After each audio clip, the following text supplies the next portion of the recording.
this week has been quite a week for us. And by the way, I want to welcome anybody listening into this through our videos. And we have a YouTube channel now with All Saints. And this forum on faith and life is now out there in the algorithm of the world.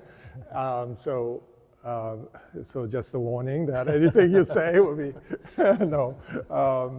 But let's start from how we got to know each other, because it was through the places that we care deeply about, which is Bucknell University. Yeah. So, although we didn't, first of all, I apologize. I have laryngitis or something going, so you're not hearing my voice. There's some strange frog in my throat, but hopefully you can hear what I'm trying to say. So, yeah, we're both proud Bucknell graduates, and as you can see, I've got my blue and orange socks on to help make that point, not to be confused with the black and orange from my current employer at Princeton University. Tigers. But yeah, we actually didn't overlap. We just missed each other by a year, but came to originally meet in New York City at New York Fifth Avenue Presbyterian Church, that was putting on a program called Roaring Lambs, written by a very thoughtful person. And the idea was that people of faith, Christians, ought to sort of be a lamb, but lambs that roared, sort of like being perhaps wise as a serpent and gentle as a dove, playing with an oxymoron. And we gathered a number of people together, Mako and other speakers who were leaders in their fields that are not often known for a Christian voice. Now, let's go further into Bucknell education, which is education about integration. Now we have a School of Management with the art department on top of it, which I'm really happy about. Is that a hierarchical point you're making? Yeah, art on top, right. But we just had this event in New York City where a student spoke in front of many donors that made Bucknell education possible and university possible. And he was talking about, oh no, it was she, there were two students, but she was talking about being a business major and taking art classes. Now, I know you were active in fraternities at Bucknell, but you began to formulate what, Rector George just mentioned, this path of unusual integrations from being in business sector to being a seminarian to being a Princeton professor, a chaplain to many athletes, including some professional athletes. And talk about your education and how that your faith were perhaps was or was not part of that, and how you came to integrate all these disparate elements. Wow. Well, when you say came to integrate, it suggests past tense that I've done it, so I'm still working on it. Let's be very clear. Yeah, when I was an undergraduate at our beloved Bucknell, I was like a lot of kids when you go off to college, trying to figure myself out. My father worked at the old RCA company out in Route 1, you may remember it, David Sarnoff Research Center. He was a electrical engineer, Ph.D., Mensa genius, smart, and an atheist. My mother taught school for sort of kindergarten and pre-kindergarten, and she was a devout Methodist church woman. So kind of like that Norman Rockwell painting, if you've ever seen it, what does your Sunday morning look like? Dad sitting home in his bathrobe, reading the Sunday New York Times with loud classical music in the background, reading page to page, understanding and memorize everything he reads. And my mom schlepping my older brother and me off to Sunday school. So you go to college, well, who's right, mom or dad? Now, it takes a while, but we all know moms are always right. Isn't that the case? So, but I became just really fascinated by questions of faith, and as I got older, and work, as you say, in the marketplace at IBM for many years in the States, then over in London for 8 years, I was struck by how so many very successful business people, when I say business, I mean writ large. I mean, frankly, medicine is business these days, but the marketplace industry sectors, that people compartmentalize their life. And I met really many fine folks who were maybe active in their church or their synagogue, but when it came to work, they kind of forgot that part of themselves. And it wasn't necessarily like they turned into evil people on Monday, but they didn't draw on the richness of faith, the resources of faith, the way faith can be a balm in Gilead when the professional life is very difficult, and it is difficult, particularly if you're at the senior level. So, excuse me. So I began to try to figure out how to integrate the claims of my faith with the demands of my work. It's a little bit long for a tombstone, but if I had a mission statement, it would be Miller tried to help leaders integrate the claims of their faith with the demands of their work. Because if we take our faith, and so I'm in a public space here, but I'm speaking as an individual person, not representing Princeton or anything, so I'm a Christian. Well, being a Christian makes some claims on us. And there are some things we aren't like invited to do, some things we're told to do. And yet our workplace also makes demands on us. So how do we integrate the claims of our faith and yet the demands of our work? What helped me catapult forward in that lifelong question was when we were in London for those 8 years, we originally worshipped at an expat church, and that ended up, for a number of reasons, not being satisfying. And we stumbled into a church called All Souls at Langham Place. Some of you may know the name John Stott. He was the rector emeritus when we were there. And we were actually assigned into his small group. So for 5 years, I literally sat at the feet of Uncle John, and it just changed my life. It changed my life. And I don't know, I'm sure all of you here in the pews will have had moments when your priest is preaching and the message is just for you, Peter. Like you feel he's speaking to you. And that's what I had every time, not every time, but many times when John Stott would preach. And he was talking about Bonhoeffer and integrating life and who is Jesus Christ for us today. And wow, so he matched all the good intellectual questions my father had. John Stott could sort of meet him and raise him one. So that's when kind of my wife and I said, all right, we're all in on this. We're all in. We're not just going to be Sunday Christians. We're all in. We're going to put Jesus first. And part of what you just said is exactly what we want to try to do in the future here. I think you just gave us a great marker for what this faith and life journey of any discipline, right? And here I am, an artist, interviewing someone who deals with CEOs of major companies, often in crisis mode. Right? You are the go-to person, it seems like, to a lot of people struggling in their, or their world is upside down, literally, and you are asked to walk into their lives, their companies, in these moments of crisis. And it occurred to me, I woke up this morning, and I'm so grateful that you're able to do this with us, because at this moment in this country, we're in a crisis mode in many ways. So walk us through what you help these leaders to process their struggles and their, the impossible circumstances, and perhaps apply that to what is happening today. Wow. So I mean, my day job is on the faculty at Princeton University. I teach, conduct research, and all the things you'd expect. The university is very generous and actually encourages its faculty to have outside activities, they call it. So it could be if you're in the STEM area or tech that you've invented or developed something, you could launch your own startup business. So there's that kind of thing. As a humanities person, my outside activity tends to be more in the ethics space and almost a pastoral role. So companies will hire me often if they've had something blow up, literally and figuratively. So British Petroleum, BP, was a client of mine for about 5 or 6 years after the Gulf oil spill. Now, some people might say, Miller, you call yourself an ethicist, how could you have anything to do with fossil fuels? Well, first of all, we can't just turn the spigot off tomorrow because everything just falls apart. So is this organization trying to move the needle towards the good? And if so, I'm on board to help them. If it's just the same old, I'm not as interested. Excuse me. Take your time. So, pardon me. Yeah.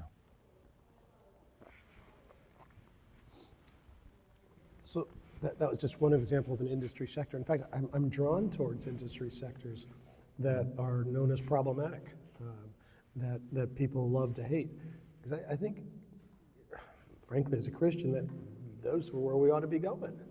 You know, Jesus didn't hang out in the synagogue. He hung out with the publicans, the tax collectors, the regular folks. Zacchaeus, yeah. Right, Zacchaeus.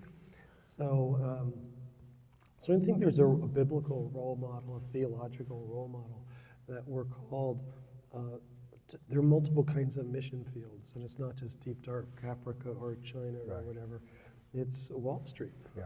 It's a farm. It's a plant. It's any kind of business nature. But to your question about what happens is the cliche, it's lonely at the top, is very true. And perhaps even as a priest or a head of any organization, you really don't have anyone you could turn to. In the corporate world, even your best lieutenant might be gunning for your job. Someone on the board may be after you or not supporting you and already planning to oust you. So you could go home and talk to your spouse or partner, but you don't always want to do that. So what will often happen over a dinner with one of these CEOs or one of their direct reports, they'll be, like after a glass of wine or two, they'll say, all right, Miller, I Googled you. You're not just an ethicist. You do this God stuff. And I said, yeah, I do God stuff. What's on your mind? And then they'll start opening up. And for some reason, people trust me. I make very clear I don't tell stories out of school. And you know, a little bit of testing, of sharing some stories. So we'll end up talking about their marriage that might be falling apart, a kid who's hooked on meth, temptations that they've faced and sometimes succumbed to. So it's an extraordinary privilege, very humbling to be with these very gifted, stretched people who don't have anyone to talk to. And as you guide them through this crisis moment, and assuming that the person may be on a spectrum from being an atheist like your dad to somebody who professes their faith but not quite sure what that means, to people who are genuinely on a journey with Jesus. I'm sure each case is different. But what are some of the principles that you bring into integrating the faith at work?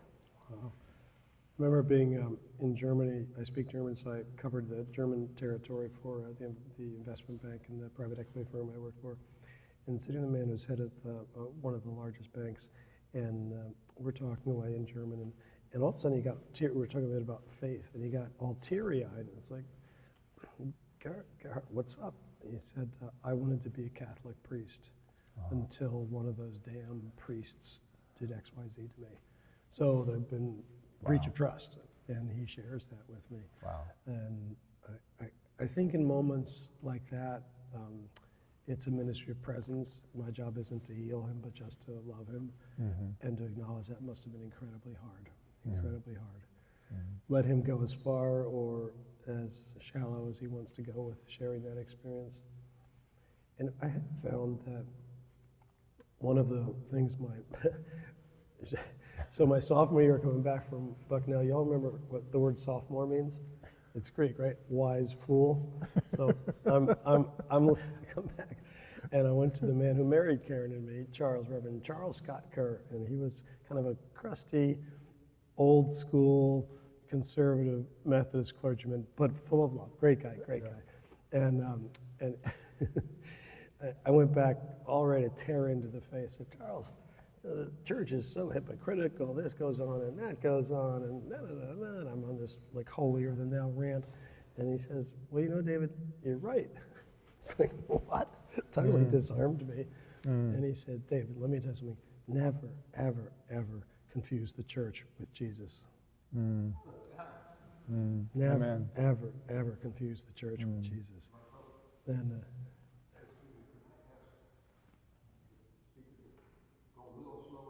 I'll try. Sure. Thanks for. Yeah. No, I apologize. Thanks for calling it out. So that's what I said to this man, Garrett, and I've said it to many other folks who come out of where the church harmed them. It could have been harmed for any number of reasons. Yeah. And to say that don't ever confuse the church as an institution with the love of Christ. I have also suggested, I've asked people early-ish and when it's appropriate in a conversation, have you ever read the Bible? And most will say no, and that's fine. And I said, well, would you be interested to hear it straight as opposed to through some intermediary? Well, what do you mean? I said, when's your next airplane flight? Well, they're all flying somewhere next week. I said, I want you to pick, in fact, I'll pick it for you, but you could pick, I want you to read one of the Gospels on the plane flight from the beginning to the end. And I usually suggest Luke because Luke is sort of telling the story. He's a credible witness. Many of his parables, maybe you probably all know this, but of the 40 parables that the Bible includes, of course there were, I'm sure, hundreds more, but the 40 that got documented and got into the canon, over half of them take place in some sort of marketplace setting. A vineyard is a business. A farm is a business. So essentially it's about your world and my world. And I invite them to read it without interruption during their flight. And it only takes about 2 hours. So that just gets them started on a conversation. So it's, I never, I call myself a truth teller. I will now and then, not in judgment, but I will call someone out if I think they're BSing me or trying to soft soap it. I'll say, are you really being honest with yourself? So, you've done that with me, so I know. The way you love people is this miraculous combination of having that pastoral compassion for people and being with them, being present with them. But then once in a while you say things that just is like zing, right? You're like, oh, okay, and I so in all seriousness, when as friends we've journeyed together into some very difficult terrains, and you made it possible, just like Nathaniel to David, or there's this kind of, and I understand that as one of the critical ways that we can be loving to each other, we can be friends, telling truth in love, right? And I can see how effective you can be in those situations where things are quite murky. And often I've found that most senior leaders, whether they're the CEO or the C-suite, that they are sick and tired of sycophants and sick and tired of people kissing up to them and telling them what they want to hear. They'd really rather hear the truth at the right time and said gently, but and now there are some who don't. They enjoy being the rock star. But I found that's what I think some of the men and women I work with really appreciate is I tell the truth as I see it. And per Ephesians, as you just said, that try to speak the truth in love. Okay, so we're gonna go into he's the. I setting know. This is bottom of the ninth. Here well, it's not quite bottom line, I hope, but bottom. Something is happening. Apply that to what we're going through right now, as this country goes through. On either side, you're being asked that question: what is truth? First of all, how do we know what we know? This age of disinformation and manipulation just everything about our days. And as a Princeton faculty, you deal with students who are upset with the current situations. You deal with faculty who are probably very split on what that question, what is truth. And then you deal with CEOs of companies, administration, board members. So it's a really difficult and complex matrix. What have you been thinking about this week? Well, this week, actually, I have I've been teaching at Princeton now for about 15 years, and I have this course that your rector mentioned, that George mentioned, called Succeeding Without Selling Your Soul. And over the years I've been teaching it, several students, I've put together a listserv of students who say, hey, Prof, can we stay in touch with you? And I said, well, sure. So I've got over 200 former students that every now and then I'll email. In fact, I should have done it today, and they'll say, I'll send a note out saying, I'm giving a talk on ethics and are younger people less ethical than older people, or whatever it might be. So that was one example that I did do with them. And and then I get all these great responses that illuminate my own thinking and get me out of my generational box or whatever. But so I just sent a note out to them. For those of you who have a gray hair or two, you might remember John Lennon's album Imagine. And of course, everyone thinks of the song Imagine, but I sent out a link to these 200 plus students, the song Just Give Me Some Truth. Go back and look at the lyrics. Just give me some truth. This is John Lennon. John Lennon. Yeah. And the lyrics, they're edgy. You know, it's John Lennon. It's not, Sunday school lyrics, but it's great. So I try to bring creative ways to get people to think about it. And that's kind of what Lennon was saying. Just give me some truth, man. With the students and other faculty, I try to differentiate between what's your opinion, which I'd love to hear, but what are the facts? So facts they're real. I mean, we could go down the whole French philosophical Derrida tradition, like nothing is real, it's all. But I think at the end of the day, that's kind of shallow, and it's word games.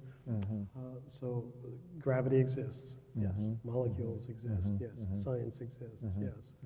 So I like to differentiate. When someone is taking a strident position, I will ask them, is that your opinion you're sharing, and thank you for doing that, or is that a fact you're sharing? And if it turns out the fact is not a fact, then I'll say, I think you need to check your sources. My understanding is that is not a fact.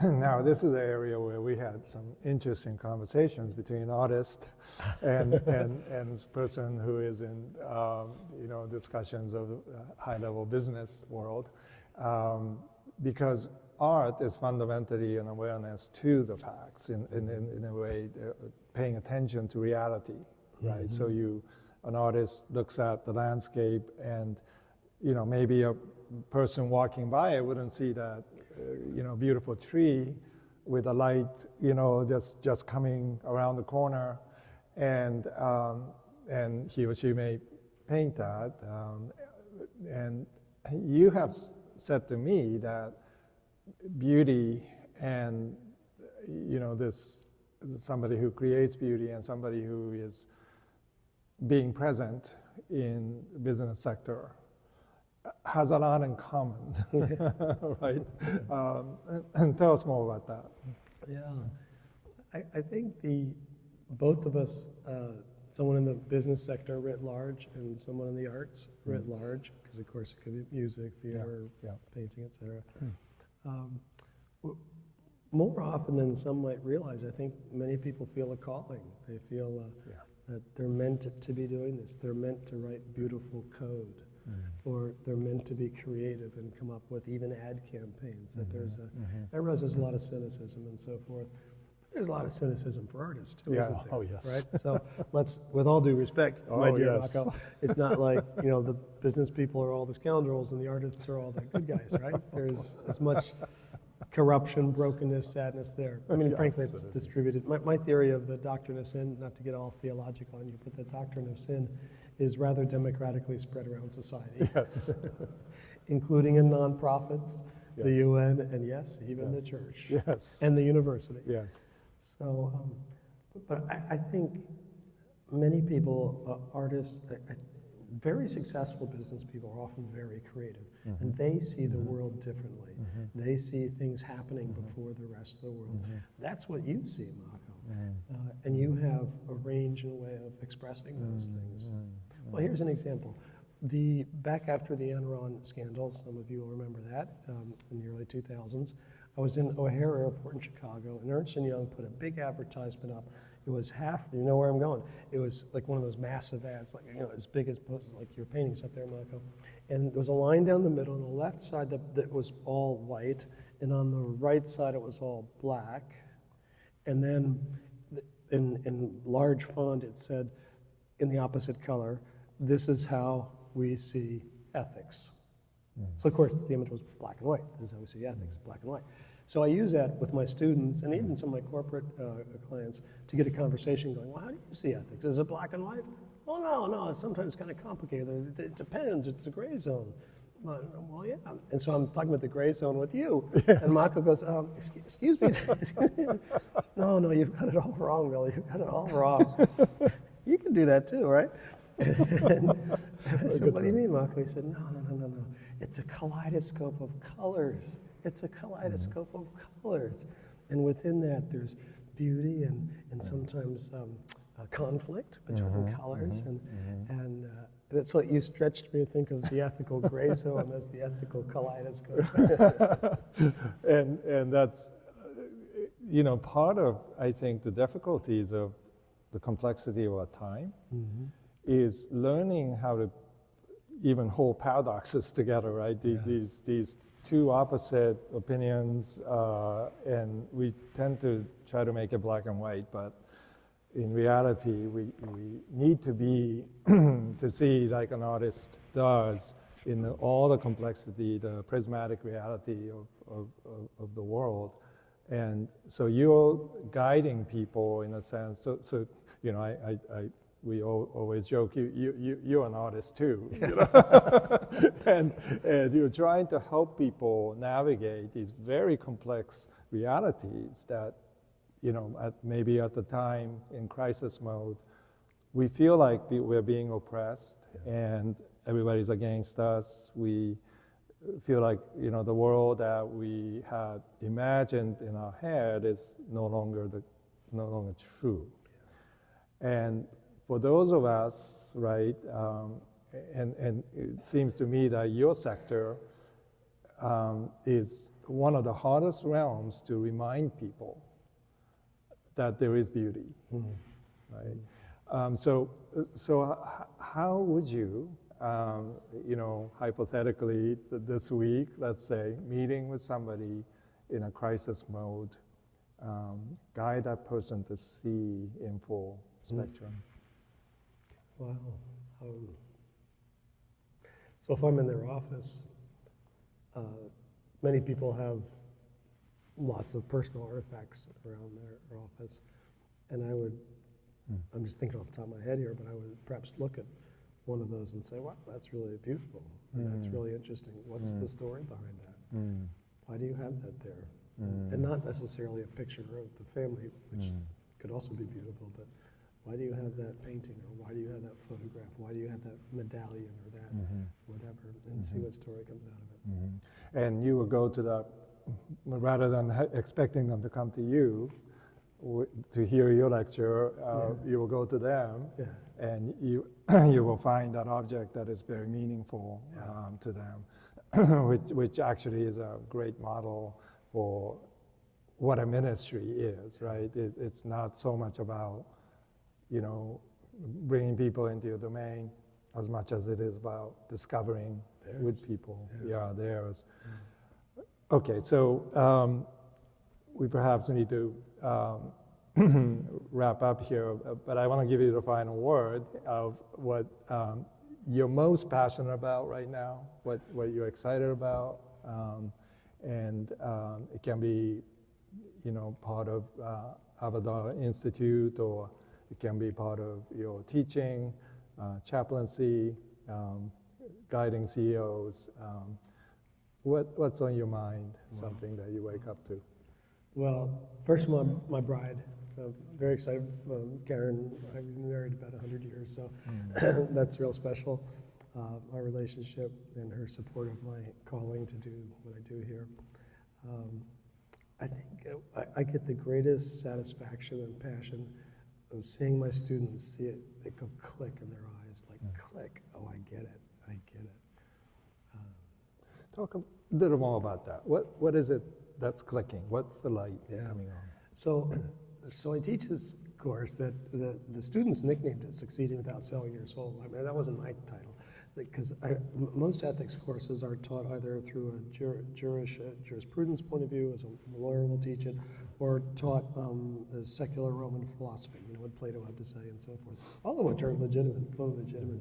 But over the past few decades, higher education and big R1 research universities like Princeton, they've completely dropped the wisdom found in religious traditions, writ plural, not just my own.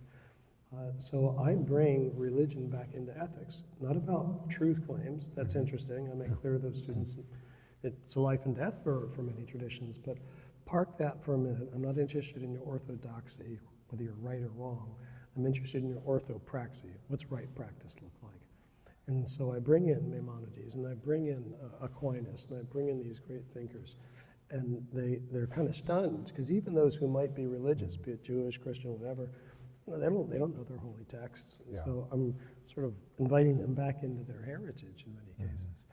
And to see, and in parallel to that, to see them, they kind of walk in the first day saying, well, like, I'm ethical, why do I need this? But it's an elective. They're taking it, they have very few electives, they're very busy. They pick this course, it's oversubscribed every year. And I do anonymous polling using technology to do that, so I can ask questions.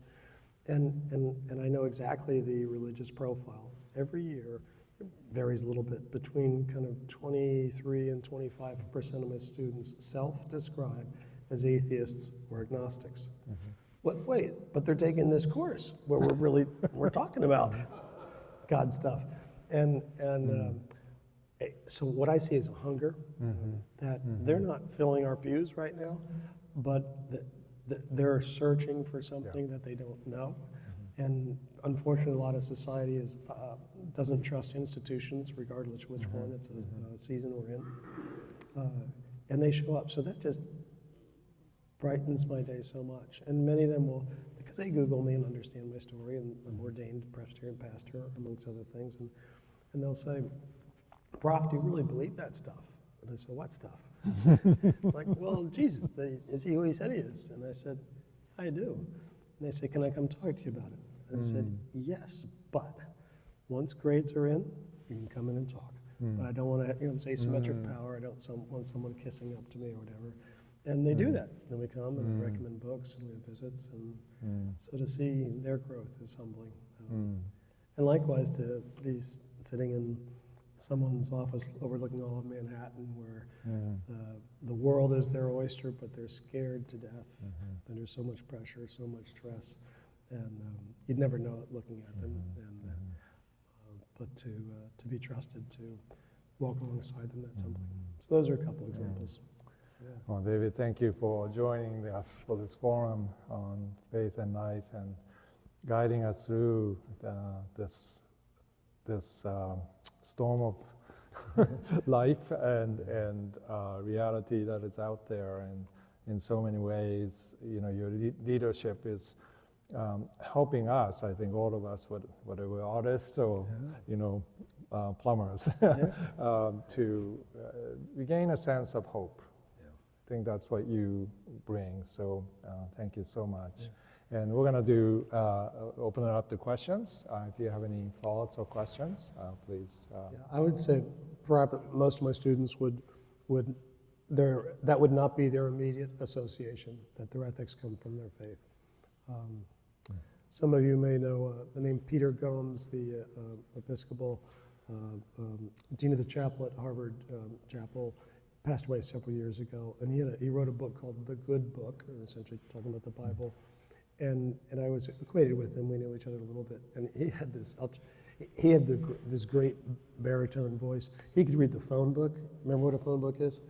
He could read the phone book, and you'd go like amen or something. He had that kind of voice. And to your question, he said, "Today we are living off the fumes of a second-rate Sunday school education." So I think, like a lot of Scandinavians, they're living off the fumes of a second. Yeah. At what point do we need to go back and turn on the tap? Like, what's the source of all this? In fact, that's a question I ask my students. What's the source of your ethics? I ask them 5 questions during the course of the semester. And question 2, Q2, is what's the source of your ethics? Well, my mom, my grandma, my coach, my priest, my rabbi. And well, where'd they get it from? Where did they get it from? Where did they get it from? And sooner or later you bump into the metaphysical question. That's so interesting that it's relational, that what the answer is. And I'm going to tweak a little of the last sentence of your question, pursue ministry. Part of my theology is that they're doing ministry now. So I just want to put the adjective ordained ministry in front of the word, which I see you nodding in agreement. So, and that's what I also try to talk with when I'm with these different senior folks is, you have a ministry. It's not just being on the finance committee at church. What is it like in your office? Like, how are you ministering, serving other people? Yeah, my own story, it's very boring. I mean, I loved my job. I was reasonably good at it. My wife loved her job. She's very good at it. She was a lawyer, and it was a slow drip feed. I wish I could say I had a dramatic thing, like I was fired, or I had cancer and was cured overnight, or I did not have a Saul on the road to Damascus where I was blinded. It was a drip feed from the pulpit. Yeah. From the pulpit, it was a drip feed. I remember saying once to Karen, I think I'm discerning, or I'm being called to go study. Like, I didn't even know what that meant because I was, of course, biblically illiterate myself. And Karen said something. She said, "Well, if you really think you're being called, I will walk through fire for you." And she's accomplished career and so forth. She's willing to put all that aside. Fast forward about 12 months later, I said to Karen, I said, I think I'm almost there. I'm like 98% sure and being called, so I'm going to go into the partnership, telling them to sell my shares back and so forth. And without skipping a beat, she says, "Well, that's good. Have a good time. Send me a postcard." And I say, "Wait, what about this? What about this walk through fire for me?" And she said, "What did you just say?" I was like, "Okay, what did I just say?" I said, "I'm about 98% sure." I said, "And what did I say?" 100%. So she said, "When you're 100% sure, I will walk through fire for you." Wow. And it was kind of funny at the time, but she was right, that I needed a little bit more time to make sure my motivation was pure and that I didn't have some guilt thing going on or whatever. Because I was, like, everything I was touching was turned into gold. It was great. I did not want to leave my job. So it was a big decision. And then about 2 months after that, 3 months after that, I got to 100%. And she goes, "Fine, let's do it. Let's go." So, have you seen other people who reached 100%? Yeah, we're the odd duck. A lot of there are more and more second career seminarians in all traditions, that's for sure. And a lot of the seminaries, frankly, don't know what to do with us. They assume, "Oh, you should be the youth director." Well, but I'm 40 years old, or whatever it might be, right? And they also don't know how to direct someone to perhaps a non-ordained path, whatever it might be, whether it's going back into their old industry sector or working for a nonprofit. But there are more and more senior people. Now some, I don't know if this is a good or not good reason to go to seminary, but some will do it because they've just gotten divorced or they've just recovered from an illness. And it's sort of making a promise with God, like they're just so devastated, so hurt by the divorce that, well, the only way I could show my appreciation to God is to go to seminary and be a really good Christian that way. And I'm sure those things work out, but I don't agree with that. I think, of course, we all have times when we're really, really hurt, but the solution isn't to say, well, I'll give my life to the priesthood, unless you feel called to do it. The point, if you didn't hear, is that often people, there may not necessarily be an ethical issue as such, but a judgment call. And the judgment calls can be influenced by ethics, to be sure. and that sometimes after that, that can cause some acrimony or lack of unity. I think, how do we define an ethic? What is an ethical issue versus a business problem? I think ethics sort of weaves in and out of everything. So if an organization is, and a lot of it's relational things with ethics. So let's say that it's after work and you're a young professional and everyone goes off to a local bar or whatever and they're having a drink, and the boss or the supervisor tells a joke that's racist or LGBTQ or something foul, something wrong. Well, what do you do? Is that an ethical question or is that a judgment call? I mean, to me, that's an ethical question. And one of the things I teach my students is one of the toughest things to do is to pick your fights. Pick your fights. Otherwise, you're going to be like a noisy, clanging bell, as the Apostle Paul says. You have to pick your fights. Now, and I have been in situations like that when someone tells a racist joke or a gay joke or something. And so what do? Do you look at your feet and kind of like hope it moves on? Do you chuckle politely? Do you look the other way? And so assuming you choose to call the person out, do you do it in front of all the peers and maybe embarrass her or him? Or do you take them outside later? But if you take them outside one-on-one later, everyone else thinks, well, you didn't care. You showed, ethicists call it moral neutrality. If you don't call out something that's wrong.